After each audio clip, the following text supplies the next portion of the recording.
Meu nome é Gabriel Garmendia e nesse vídeo eu vou investigar a questão da igual consideração moral de animais não humanos. O que eu vou fazer aqui é tratar especificamente daquelas que eu tomo como sendo as 5 razões centrais pelas quais nós ainda seguimos apenas discutindo a igual consideração moral de membros de outras espécies, quando isso já deveria ser a realidade de humanos e não humanos. Em outras palavras, e para resumir, a pergunta que eu vou tentar responder com esse vídeo é: por que em pleno 2020 nós estamos falando sobre dar igual consideração aos interesses de animais não humanos, mas não estamos de fato dando igual consideração a esses interesses, ao menos não na medida que a moralidade nos exige? Antes de eu adentrar nos pormenores desse assunto, algumas coisas que eu gostaria de esclarecer desde o início. 4 coisinhas, na verdade. Primeiro, o que eu quero dizer por igual consideração de não humanos. Para aqueles de vocês que conhecem ao menos um pouquinho do estudo das relações mantidas entre humanos e membros de outras espécies, o termo igual consideração moral ou igual consideração de interesses é comumente associado ao trabalho do filósofo australiano Peter Singer. Vocês podem encontrar o Singer comentando sobre essa ideia em Libertação Animal, Ética Prática, basicamente todos os livros em que ele aborda as relações de humanos e não humanos em nível ético. Falando no sentido técnico, a igual consideração de interesses nada mais é do que um princípio de caráter moral, o qual exige que quando formos avaliar o curso de ação correto a seguirmos, nós precisamos considerar esses interesses igualmente. Como regra geral, elementos tais como raça, gênero, orientação sexual ou espécie não são relevantes na avaliação dos interesses dos seres envolvidos nesse cálculo. Eu não vou entrar em maiores detalhes aqui, vocês podem encontrar as razões por detrás desse raciocínio e conclusão facilmente nas obras do Singer e de comentadores. No contexto desse vídeo, eu vou tomar a concepção da igual consideração de não-humanos como a ideia de que nós devemos tomar os interesses de não-humanos como igualmente relevantes em nossas reflexões morais, independentemente desses seres fazerem parte de outras espécies. Mais ou menos como um sinônimo de especismo ser errado, ok? Segundo, quem são esses não-humanos sobre os quais eu estou falando? Quando eu estiver falando de não-humanos no decorrer desse vídeo, eu vou estar me referindo especificamente a animais não-humanos. Esse grupo de seres inclui todos os vertebrados superiores, mamíferos, pássaros e répteis, certos grupos de vertebrados inferiores como anfíbios e peixes, bem como alguns grupos de invertebrados, tais como cefalópodes, octópodes e lulas e crustáceos decápodes, caranguejos e lagostas. Eu me concentro particularmente nessas criaturas por elas serem sencientes, por elas experienciarem sensações tais como prazer e dor, por demonstrarem o que é normalmente descrito na literatura como uma consciência fenomenal, uma espécie de um eu que vivencia um mundo ao seu redor. Em síntese, elas possuem um bem-estar próprio constituído por interesses que exigem a nossa atenção moral. Para quem quiser maiores detalhes sobre as evidências para a presença de senciência e, por extensão, interesses eticamente relevantes nessas criaturas, vocês podem encontrar um artigo meu exclusivamente sobre esse tema. Bom, uma vez que o meu foco é animais não humanos dos grupos mencionados, eu não vou discutir nesse vídeo a relevância moral de outros seres vivos, tais como plantas, fungos, bactérias, etc. Isso eu vou deixar para outra hora. Terceiro, quem é o alvo dessa apresentação? Eu espero que qualquer um que venha assistir esse vídeo possa tirar algum proveito dele. Porém, o público-alvo que eu tenho em mente para esse material são pesquisadores e pesquisadoras dos estudos sobre as relações existentes entre humanos e os demais animais. Mais especificamente ainda, o foco são os profissionais que trabalham com esses temas, sobretudo no campo da filosofia moral e, em certa medida, quem se dedica ao chamado direito animal aqui no Brasil. Eu vou me concentrar nesse conjunto de acadêmicos porque diversas as dificuldades existentes no processo de outorga da igual consideração aos interesses de não-humanos estão relacionadas, se não em prática, ao menos em princípio, a certas limitações do trabalho acadêmico desenvolvido aqui no nosso país. Isso, eu espero, vai ficar mais claro no decorrer desse vídeo. E quarto e último, o que exatamente é esse vídeo? Essa última nota aqui é bastante importante. Aquilo que eu vou falar aqui não deveria ser visto como sendo a apresentação de um artigo científico per se. O que eu vou fazer é expor a minha opinião profissional, a minha perspectiva enquanto alguém que dedicou basicamente toda a minha vida adulta até o presente momento à reflexão e pesquisa acadêmica sobre as relações mantidas entre humanos e não humanos. Por isso é crucial deixar bastante claro que essa visão acerca desse assunto é minha. Ela não representa de forma alguma as visões sustentadas por grupos de pesquisa e estudo nos quais eu me encontro afiliado, grupos ativistas, até porque nesse caso eu não tenho vínculo com absolutamente nenhum grupo ativista, ou outros autores e autoras com os quais eu esteja trabalhando ou já tenha trabalhado. Eu pretendo apontar o que eu vejo como sendo graves problemas nos estudos entre espécies brasileiros. Eu tenho certeza que aqueles que tiverem paciência para assistir isso aqui até o fim podem muito bem discordar daquilo que eu vou dizer. Se esse for o caso, ótimo, porque o que eu realmente quero é estimular um olhar mais atento ao que vem sendo produzido aqui pelas nossas terras. E isso inclui, como eu vou comentar em maiores detalhes mais adiante, uma análise crítica das publicações nossas e dos nossos pares. Então, se você concorda ou discorda daquilo que eu vou comentar aqui, me avisa, me envia um e-mail. Eu gostaria de saber qual é a sua opinião quanto a tudo isso, certo?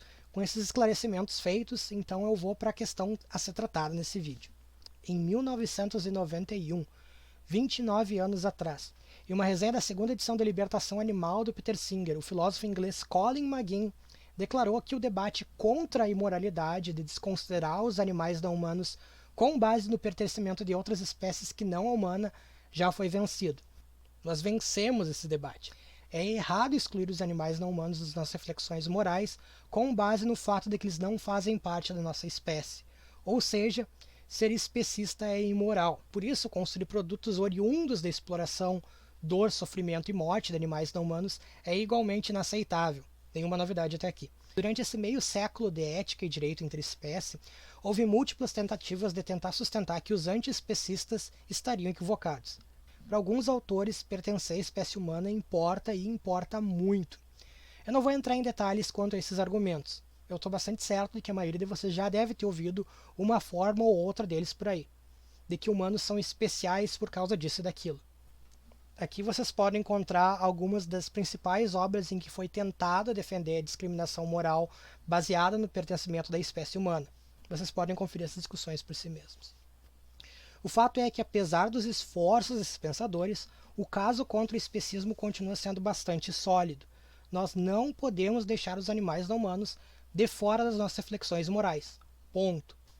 Ok, mas por que então a igual consideração moral de não humanos não é a norma? Por que os não humanos continuam sendo moralmente marginalizados? Porque muitos de nós ainda não levam os interesses deles a sério, mesmo sabendo que o debate teórico pelo fim do especismo já acabou, que nós já o vencemos. Se nós já vencemos esse debate, por que a causa dos não humanos parece perdida, ou no mínimo completamente fragilizada? Bom, caso você não acredite que a situação da causa pelos animais não humanos esteja tão calamitosa quanto eu estou sugerindo aqui, quem tiver como, dê uma olhada nessas duas coletâneas que eu coeditei, porque eu amplio esses argumentos na introdução de ambas as obras. Agora, se você concorda comigo que o estado da causa não humana não é um dos melhores, aqui vão as 5 razões pelas quais a igual consideração moral dos membros de outras espécies animais ainda não virou realidade, e algumas possíveis sugestões de como contornar as dificuldades enfrentadas. Número 1. Linguagem especista. A linguagem que a gente usa para se referir aos membros de outras espécies está encharcada de especismos. A forma como nós nos referimos aos animais não humanos no nosso dia a dia é atroz. Talvez muitos de nós não percebam o que exatamente estamos fazendo de errado, mas existe um preço a ser pago por esse erro. E, obviamente, quem paga esse preço são os demais animais. E eu emprego esse termo demais animais conscientemente, porque eu gostaria de deixar bastante claro que nós jamais podemos perder de vista o fato elementar de que nós também somos animais. É vital nós sempre termos esse fato em mente, porque precisamente a atual condição da exploração sistemática e degradação que bilhões de animais não humanos se encontram hoje em dia é resultado direto da nossa percepção cultural deles. Faz parte da cultura humana global, tanto culturas ocidentais quanto orientais, perceber os humanos como sendo fundamentalmente distintos dos membros de outras espécies animais. De fato, o termo animal ele é historicamente tomado como algo pejorativo. O animal é visto como algo irracional, bestial, sujo, predisposto à violência repentina. Ele representa aquilo que há de pior no ser humano e por isso é categorizado como sendo inferior a gente. Nós somos um tipo de ser completamente distinto. Tanto é que nós falamos em um ser humano, enquanto a expressão ser animal soa de forma estranha aos ouvidos de muitos, e nem aparece por aí, por sinal.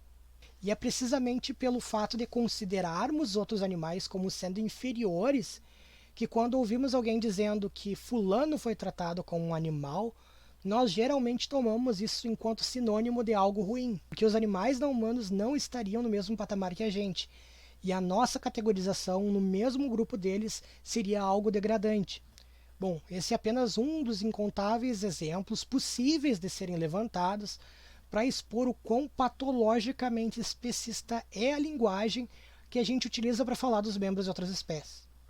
Nessa coletânea aqui, vocês podem encontrar um capítulo meu no qual eu apresento em linhas bem gerais os problemas centrais dessa linguagem especista. E até como essa terminologia converge e se mescla com tipos distintos de linguagens derrogatórias, os quais facilitam e perpetuam outras formas de discriminação, tais como racismo e sexismo. Só uma observação. Para quem quiser ir ainda mais fundo nesse assunto, existe o trabalho incrível da pesquisadora norte-americana Joan Dunner, que passou décadas documentando como essa manifestação terminológica do especismo impacta a realidade dos não-humanos e corrobora com a continuidade da exploração deles. Vale a pena dar uma conferida. Agora vocês me perguntam, como que essa linguagem moralmente questionável afeta o nosso trabalho enquanto pesquisadores da causa não humana? Bem, ela nos afeta e o faz drasticamente. Isso porque, infelizmente, a maioria das publicações que vocês encontram por aí sobre as relações mantidas entre humanos e não humanos estão sobrecarregadas de termos especistas. Com a série, alguém vai levar um artigo que se propõe a levantar a bandeira da causa não humana, mas que acaba se autodesqualificando por empregar toda uma constelação de vocábulos morbidamente especistas no corpo do texto. Como é que nós vamos defender os animais não humanos adequadamente se no processo nós mesmos já os inferiorizamos? A própria ideia de uma ética animal, de um direito animal, de direitos animais, de direitos dos animais, já é por si só questionável, porque ela pressupõe uma ética exclusiva para aqueles seres que não são humanos, um direito específico para quem não faz parte da nossa espécie. Quando nós empregamos essa terminologia, nós estamos indiretamente enterrando os animais não humanos ainda mais, palavra por palavra. Olha, eu admito que o próprio termo não humano que eu emprego no decorrer desse vídeo inteiro não é necessariamente o melhor. Ele também possui seus problemas, porque ele parte de uma distinção arbitrária de espécies a qual toma a espécie humana como base para comparações com todos os demais animais. Por implicação, em termos similares, seria igualmente possível falar em animais capivaras e animais não capivaras. Eu não nego essa dificuldade aqui. Ainda assim, essa me parece uma terminologia menos especistamente carregada do que aquela que desvincula os humanos do reino animal ao falar em humanos e animais. Ou pior ainda, em homem e animais. Outra distinção ridiculamente arcaica que se encontra em muito texto publicado hoje em dia por aí. O fato é que nós temos um trabalho de policiamento linguístico, uma fiscalização terminológica a ser feita nas nossas produções acadêmicas. O que acaba sendo talvez o ajuste mais simples de ser concretizado e uma possível tentativa de resolver os 5 grandes problemas que eu elenco aqui. Porque se trata em primeira instância de uma questão de cuidado. Nós simplesmente temos que prestar mais atenção na terminologia empregada durante o processo da escrita. Considerem, por exemplo, como uma chamada de matéria na mídia pode facilmente remover quase todo o valor de uma ação séria pelos não-humanos quando é realizada utilizando uma linguagem derrogatória. Pensem naquelas notícias que começam com os amigos dos bichos estão a todo vapor, os protetores da bicharada atacam novamente. Sabe aquela forma de se manifestar completamente capciosa, maligna, que acaba minando qualquer coisa que for reportada na sequência, não importa o quão relevante ela seja. E o mesmo é válido para aquilo que a gente escreve. Por isso, tenta empregar, na medida do possível, os melhores termos disponíveis e evitar aqueles que inferiorizam os outros animais. Eu estou bastante certo que essa pequena mudança de hábito pode muito bem vir a alterar positivamente a percepção de quem se depara com as nossas publicações. Número 2. Nós ainda não estamos tomando as vidas dos animais não humanos com a devida seriedade. Quando se trata de educação, quase sempre nós estudamos a anatomia dos animais não humanos, porém não a riqueza de suas vidas. Essa possivelmente vai ser a dificuldade sobre a qual vou explanar menos nesse vídeo. Porém, ela talvez seja a mais complicada de superar de todas as da minha lista, especialmente se a gente comparar com o tópico de linguagem que eu acabei de tratar. Eu vou começar com um exemplo. Quando eu estava lá pela terceira série do ensino fundamental, a minha professora, Helenita o nome dela, fez os meus colegas e eu decorarmos todos os coletivos de animais não humanos que existem, e talvez até alguns que a própria mulher tenha inventado. Coletivo de baleia, baleal, coletivo de camelo, cáfila, coletivo de javali, vara, coletivo de búfalo, armento. Naquela idade eu fazia ideia do que eram esses seres. Bem, talvez eu tivesse certa noção do que fosse um javali, um camelo, por ter visto num desenho animado, Rei Leão, talvez de relance num filme. Mas eu sabia o que de fato era um camelo, um javali, uma baleia. Não. Passam-se uns anos ali pela sexta série, nas aulas de biologia, eu aprendo um pouco mais sobre a anatomia não humana. Aqui se localiza o fígado de um cachorro. Esses aqui são sacos aéreos que auxiliam no voo de algumas aves. Tudo teórico a partir de livros didáticos, óbvio. Ok, e aqui vem o ponto que eu quero levantar. Todas essas informações que foram passadas para mim em sala de aula, elas me ajudaram de algum modo a entender melhor esses não humanos? Esses dados enriqueceram a minha percepção dos membros de outras espécies animais? Não. Até eu me envolver com a causa não humana, muito do que eu sabia sobre os demais animais era puramente anedótico. Só quando eu me lancei nessa empreitada pelos não humanos que eu finalmente comecei a perceber o quão altamente complexas e ricas são de fato as vidas desses seres. Se nós realmente quisermos que as outras pessoas repensem a relação geralmente especista que mantém com as outras espécies, nós temos que começar educando-a sobre aquilo que é importante acerca dos demais animais. Independentemente daquilo que vem sendo dito por alguns autores e autoras por aí, de que a mídia e a propaganda dessensibilizam a população para os sentimentos dos não-humanos, que é uma posição que eu pessoalmente não compro. Todo mundo sabe que animais não-humanos sentem dor, prazer, sofrimento, deleite, etc. Isso é um fato dado. Porém, esse conhecimento em um nível tão rudimentar não é o suficiente para os nossos propósitos. Nós precisamos colocar isso tudo no contexto da vida dos animais não humanos. Quem, a não ser aqueles que trabalham com essas temáticas, sabem o quão sociais são os porcos, ou quão cognitivamente sofisticadas são as baleias, ou de que entre os interesses mais fundamentais que os animais não humanos possuem está o interesse em continuar vivendo. Que muitos animais não humanos possuem uma concepção do que vem a ser a morte, que eles entram em luto, que eles lembram dos companheiros e familiares que se foram. Os exemplos são praticamente infinitos aqui. O ponto é que, do modo como eu vejo, essas informações são cruciais para a formação do indivíduo que leve os não humanos a sério. Eu sou da opinião de que se esse tipo de conhecimento fosse transmitido em sala de aula durante a formação básica da população, a visão da sociedade acerca dos membros de outras espécies seria radicalmente distinta daquela que temos hoje em dia. Mas propor uma mudança curricular dessa natureza, na atual crise educacional que o nosso país vive, bom, isso vai muito além da minha alçada.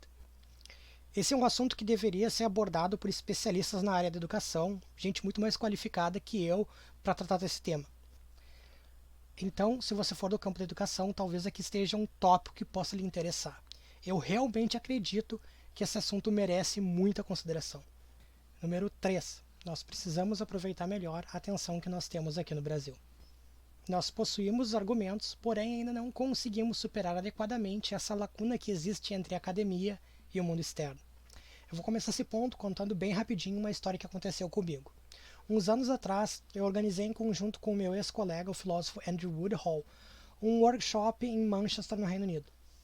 Nós reunimos pesquisadores ingleses, canadenses, australianos para discutir uma questão: como exatamente nós podemos trazer aquilo que está sendo pesquisado e desenvolvido no meio acadêmico para os ativistas que estão na rua lutando pelos não humanos. Nós passamos 2 dias debatendo esse assunto, porém não conseguimos chegar a um consenso. Normal. O interessante é algo que aconteceu após um dos dias do evento. Nós, os atendentes do workshop, fomos jantar num pub vegano. Enquanto a gente estava lá, uma moça com a camiseta de um coletivo ativista nos abordou. Ela está vendendo uns daqueles sabonetes livres de crueldade e todo o dinheiro que arrecadasse iria para o grupo que ela representava. Nós aproveitamos e puxamos conversa. Olha, a gente acabou de sair de uma conferência aqui pertinho, todo mundo aqui é vegano. A gente estava discutindo como melhor unir a academia e o ativismo pelos animais não humanos que vocês realizam. Nós ficamos olhando com uma cara de do que vocês estão falando. A gente estava conversando sobre direitos animais, Tom Reagan, Peter Singer, libertação animal. Nada. Ela claramente não tinha a menor ideia do que estava se passando. Bom, alguns dos participantes compraram os tais de sabonetes e todo mundo seguiu com a sua vida. Mas naquele momento ficou bem claro para todo mundo na nossa mesa que a gente estava no caminho certo. Havia um problema grave ali que precisava ser melhor investigado. Agora, o que isso tem a ver com nós brasileiros? Tudo e nada ao mesmo tempo. Eu vou explicar. O que é interessante notar é que aqui no Brasil a coisa parece ser um pouco distinta do que ocorre lá fora. Geralmente o pessoal não acadêmico envolvido com a causa não humana aqui tem ao menos alguma noção do que obras tais como Libertação Animal e Jaulas Vazias tratam. Isso se deve muito aos esforços de intelectuais brasileiros, tais como a professora Sônia Felipe, o professor Daniel Braga Lourenço e outros, que têm feito um excelente trabalho em apresentar as ideias contidas nessas publicações de uma maneira clara e acessível. Outro fator igualmente relevante aqui é que esses mesmos pesquisadores brasileiros têm uma forte presença em redes sociais, o que facilita muito o contato com ativistas e outros indivíduos que não se dedicam ao estudo acadêmico desses temas, o que implica, ao menos em princípio, que posicionamentos filosóficos e jurídicos mais sofisticados acabem chegando em certa medida ao público leigo, meio que por osmose. Uma realidade que, ao menos na minha experiência, parece distinta daquela do Reino Unido e de alguns países da Europa. Na sua grande maioria, pesquisadores da causa não humana desses locais, pelo menos os que eu conheço, tendem a ficar na deles. Aqueles que possuem perfis em redes sociais não aparentam ter um grande cult following, como ocorre com pesquisadores daqui. Na verdade, você pode encontrar, por exemplo, vários autores britânicos conduzindo estudos de ponta sobre as relações humanos e não humanos que mantêm perfis em redes sociais apenas para contato com amigos e familiares. O que significa que aquilo que eles escrevem tem a tendência de ser discutido apenas por outros acadêmicos, o que é uma pena. Já aqui, ideias acerca de como deveriam ser as nossas relações com os demais animais parecem sair das cátedras universitárias bem mais facilmente. Se o que eu falei agora faz algum sentido, então talvez nós devêssemos prestar uma maior atenção nesse fenômeno e usá-lo a favor dos animais não humanos. Ok. Se aparentemente nós estamos indo para o lado certo, qual é o problema? Bom, em termos de superar a lacuna academia e ativismo, há várias dificuldades a serem enfrentadas.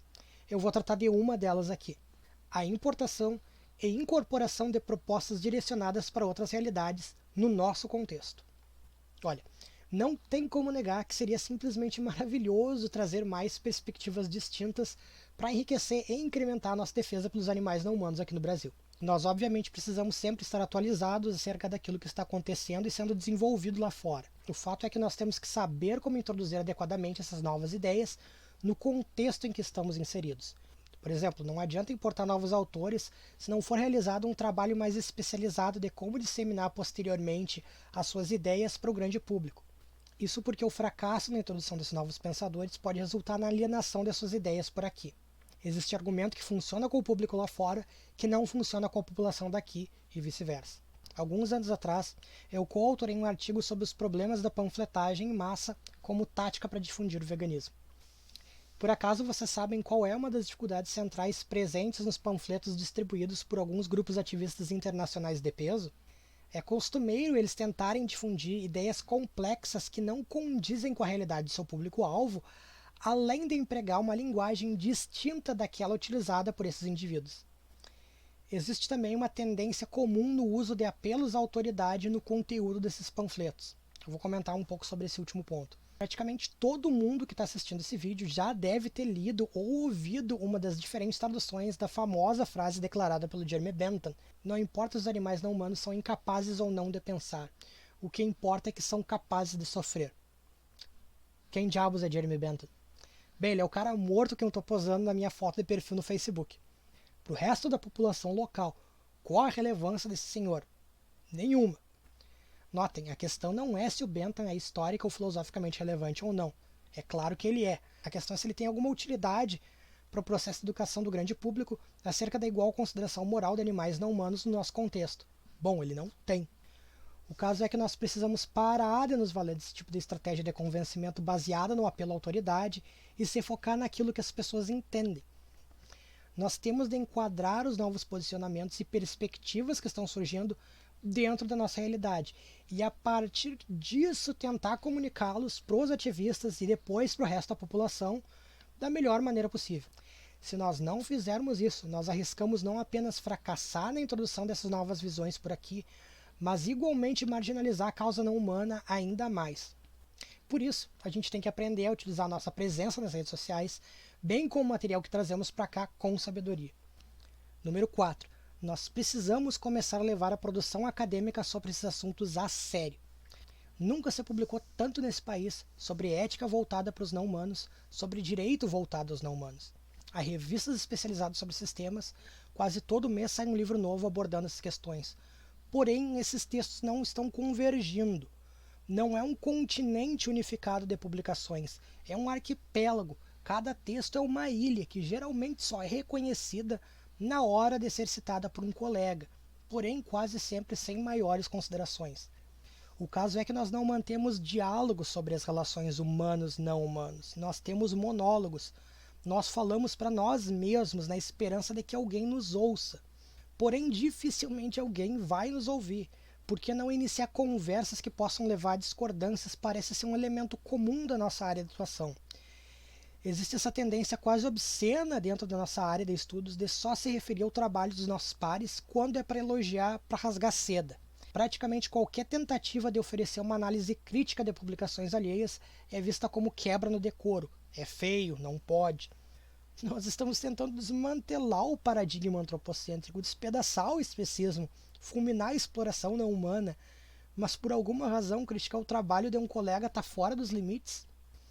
Isso não é um culto. Não ajam como se esse fosse o caso. Critiquem os seus colegas, pelo amor de Deus. Olha só, para esclarecer.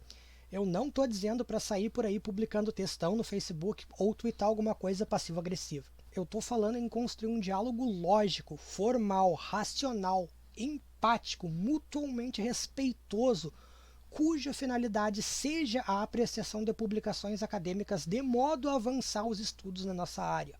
Ponto. Talvez o melhor exemplo de uma discussão sadia realizada por pesquisadores brasileiros sobre a questão não humana foi o debate, por assim dizer, realizado entre o filósofo Carlos Naconeci e o biólogo Sérgio Greif acerca dos méritos da abordagem abolicionista defendida pelo Gary Francione. O professor Naconeci publicou o artigo Bem-estar Animal ou Libertação, uma análise crítica da argumentação anti-bem-estarista de Gary Francione. Em seguida, o professor Greif apresentou uma réplica a esse texto em ensaio intitulado Em Defesa dos Direitos Animais, uma análise crítica da argumentação de um filósofo bem-estarista. Dois dos maiores representantes dos estudos interespécies brasileiros trazendo à tona duas visões distintas em dois textos bastante lúcidos. Não foi um bate-boca, não foi um textão no Facebook, foi a apresentação de um argumento e uma resposta, completamente civilizado.